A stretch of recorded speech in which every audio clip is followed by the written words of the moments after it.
you ready to continue the Fisher saga? Or would you like a pause? Yes. I want to. Please continue, please. Yeah. Alright. Fisher Saga Part 4. This is where it all goes downhill. So Fisher, in his infinite wisdom, this is like the start of the descent. I mean, not that the descent into madness hadn't already happened, but this was where the descent into madness escalated to a point where it was unbelievable. It was like completely insane. He decides that he's out of options to get a girlfriend, and so he asks out the last person he hasn't asked out before. And that is a person who is probably the most well-liked person in the school. And I'm not gonna say their name. This is probably one of the most well-liked people, if not the most well-liked person at the school. Someone who's also like super not sexual or like romantically interested at all. Like he clearly has a crush on like a girl back home, and like isn't interested in dating at a Mormon concentration camp. Fisher doesn't get the memo. Fisher is determined to get some no matter what. And so he asks him out, and it doesn't go well. Cause before this point, it was like the talk of the town, obviously, because it was like a boarding school with like 40 people. So like, there's not that many people or things to talk about. So when there is something, it's like pretty substantial. So Fisher's already the talk of the town, and he's been for almost like a month and a half now. And this is like the end of his reputation until like pretty much every single person that like knew this ever happened left. Because if the place didn't shut down, he'd still be there. And like almost everyone who was present for that era would be gone. And so he does it in his usual creepy Fisher way. It's not like notably like weird. It's just like where the meme of him having a trans fetish started, because that's basically what it was. It was like it was like that was the final straw. Because at that point he had asked out every single human being in the girls' dorm. Like there was not a single one he hadn't asked out. And like there was like 14 people in there, and I think at that point like 4 of them were trans. So I think like the most notable thing that happened after that is like everyone stopped talking to him. Like literally everyone. Anyone who like still had faith in him as a person, just or was like kind of on the fence about like him, like no one had any respect for him anymore. And the only person who was still defending him was our therapist, because me and Fisher and Brendan and a few other people shared the same therapist.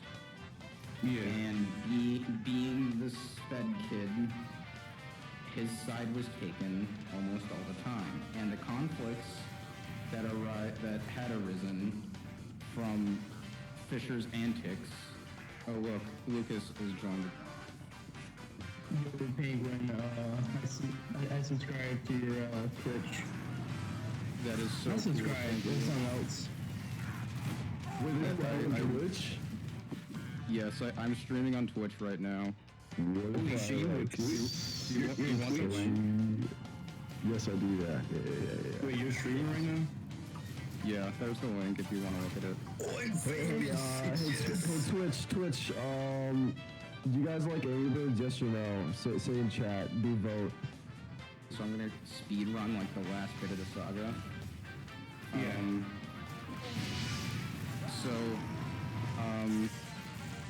Where was I? Oh right, Fisher.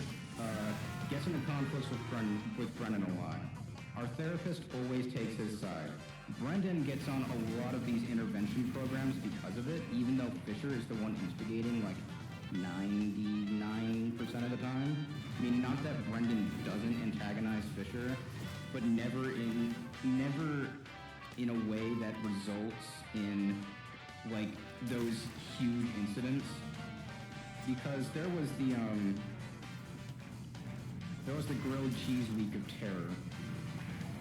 At BCA, we had a meme about grilled cheese night, and grilled cheese night was infamous because every single time there was like a huge fight, it always happened on a night where there was grilled cheese. It was on one fateful grilled cheese night, but this wasn't any grilled cheese night. They hadn't done grilled cheese for like over 2 months because there had been so many grilled cheese related incidents. And this wasn't just any grilled cheese. No. This was grilled ham and cheese. So you know shit was That about just to makes go it down. worse. Steamed ham. That's why everything got worse. Because on that Friday, everything went to shit. There was 5 fights and all of them involved Fisher. First fight was the dorm fight. Fisher was in the dorm. Fisher instigated so many things that could have been avoided had they just not had Fisher in the dorm. And he finally moved out after the fated grilled cheese incident because on that fateful grilled cheese night, Fisher was coming back from the dorm and he was a little late because he was on cleaning crew because despite the exorbitant fee for being like an attendant of that place, that horrible place, you were expected to do like manual labor because they were too lazy to hire staff that would actually like do it. Not to mention they were like incredible cheapskates. Fisher was on cleaning crew, and Brennan was waiting for him because Fisher had been hitting on Allie and staring at her booba that day, and Brennan was pissed about it. And so Brendan starts absolutely destroying him once he gets back to the dorm. Brendan's just like going off on Fisher, like absolutely destroying him. Like unbelievably, just like some of the meanest things I've ever heard. And it was completely justified because it was Fisher. Fisher decides enough is enough of this bullying because this goes on all week. Because cleaning crew happens after everyone's supposed to go to the dorm, and then you stay for about a half hour, and you're assigned to cleaning crew the whole week.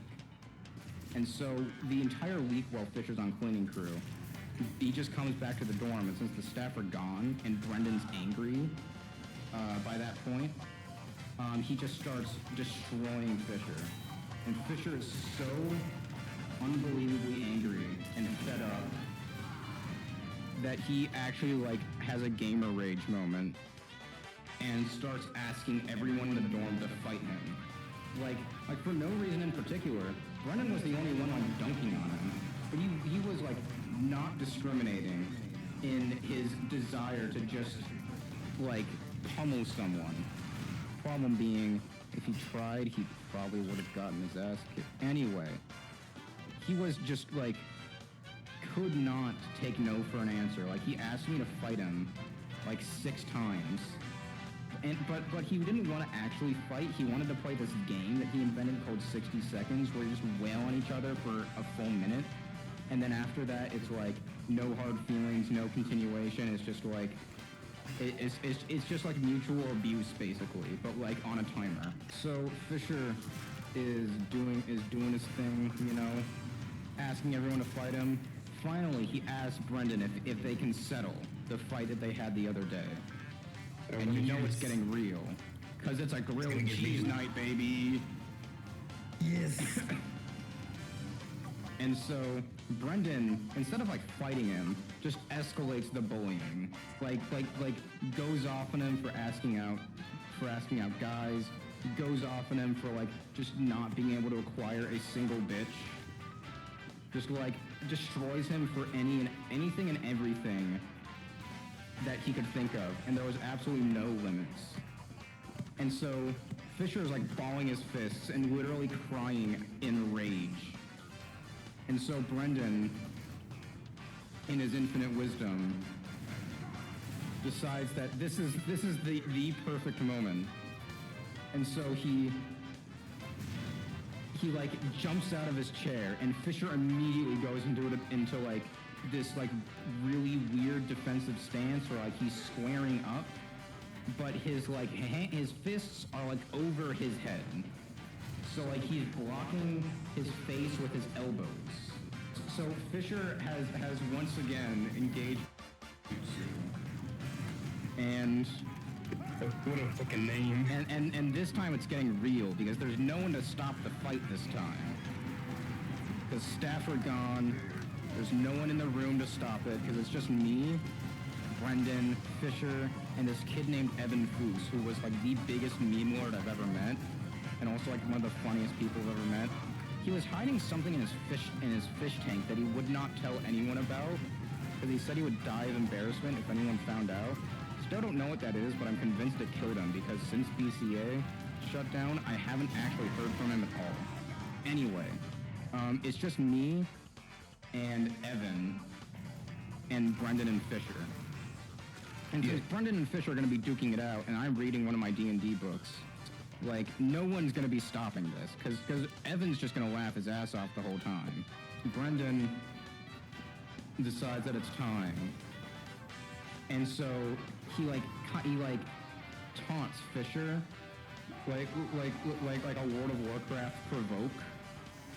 Like he pressed A and activated his provoke. And Fisher just like flew at him in a rage. And just like did these like weird combo slap attacks that were completely insane and would never work. And would always just end up getting him like just domed in the face, or get him like knocked to the ground, or like kicked in the balls. And then like at one point, Fisher's like, "No kicking, that's cheating." Like he deadass says this in the middle of an actual fight. He says kicking is cheating. And so he's like doing this fight, and then I have like a 5-minute intermission because the staff finally comes in, but like no one's visibly injured. So instead of like just calling it quits, they decided it's time to pause. And so pause they do, but like as soon as the staff walks out of the room, they're right back at it. And at it they are. Like, it's even more intense this time. Fisher has entered rage mode. It's the final boss, and Brendan just unlocked phase.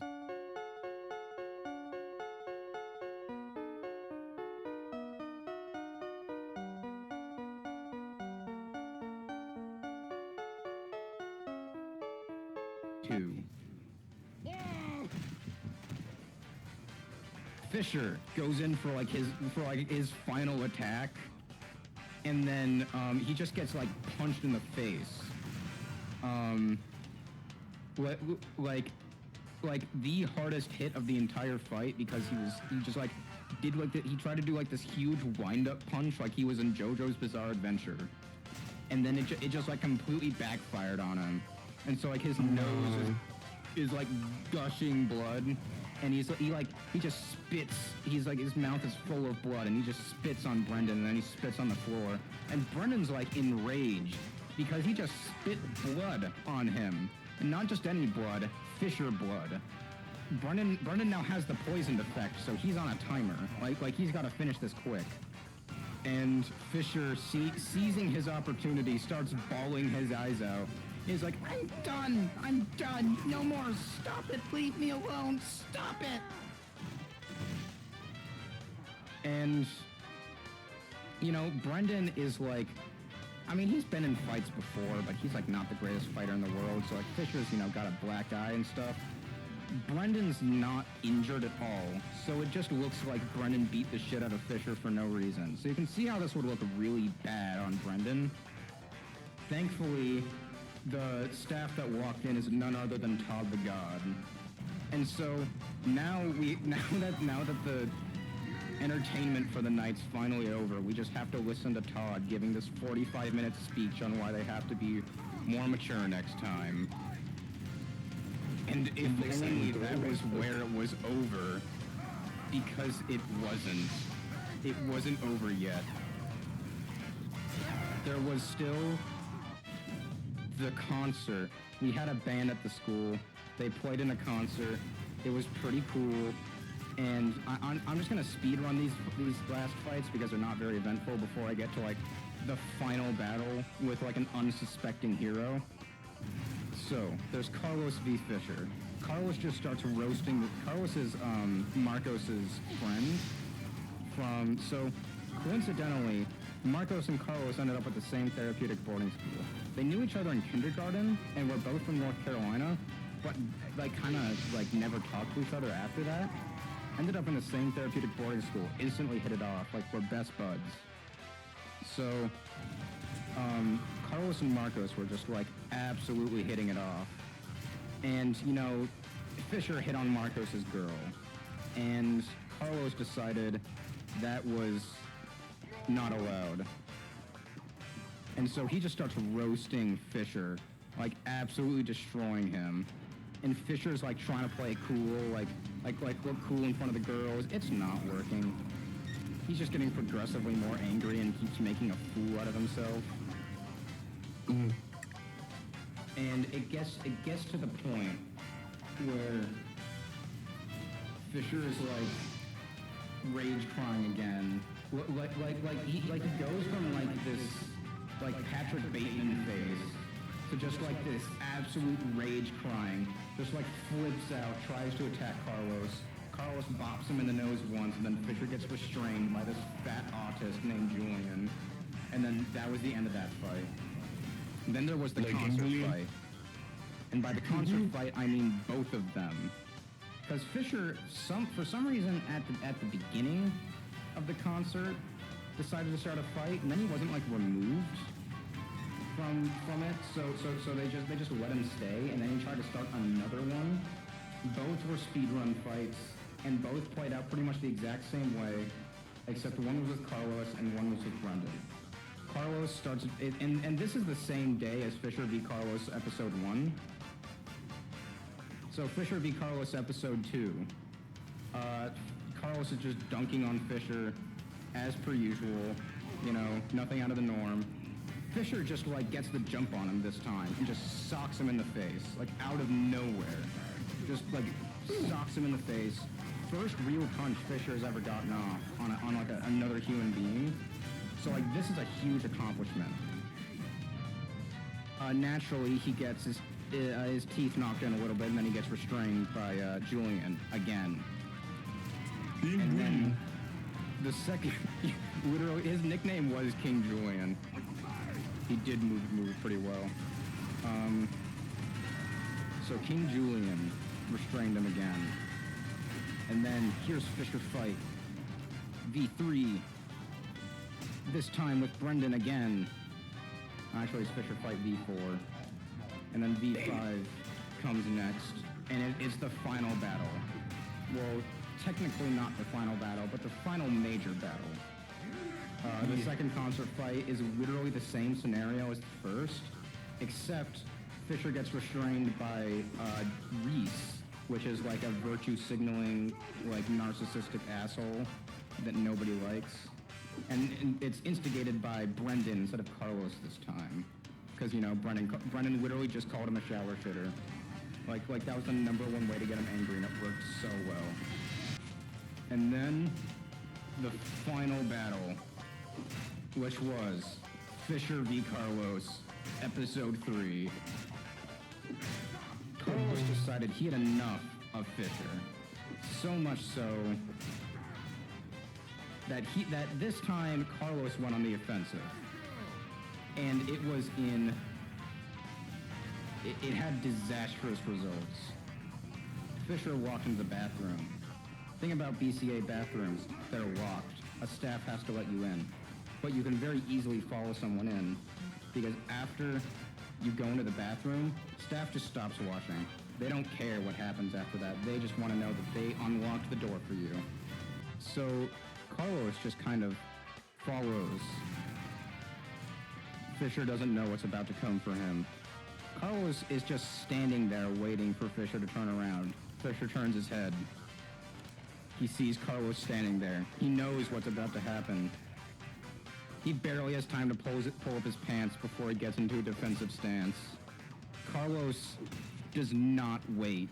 He literally like slams his head into the urinal, like full Yakuza style. Just like grabs him by the head. It's like, hey, look at this cool bug I found. Just like slams him. And then Carlos, another thing to note about Carlos is that he has also been in a gang before, and he's a street fighter. He's been in several dozen fights. He's a small, skinny kid, but that doesn't mean he's weak. Fisher underestimates Carlos and thinks that he's, despite his previous experiences, thinks that he can take Carlos just because he's smaller and skinnier, which is like actually kind of hard, because Fisher was like 5'6", and like a good 110, maybe 115 pounds.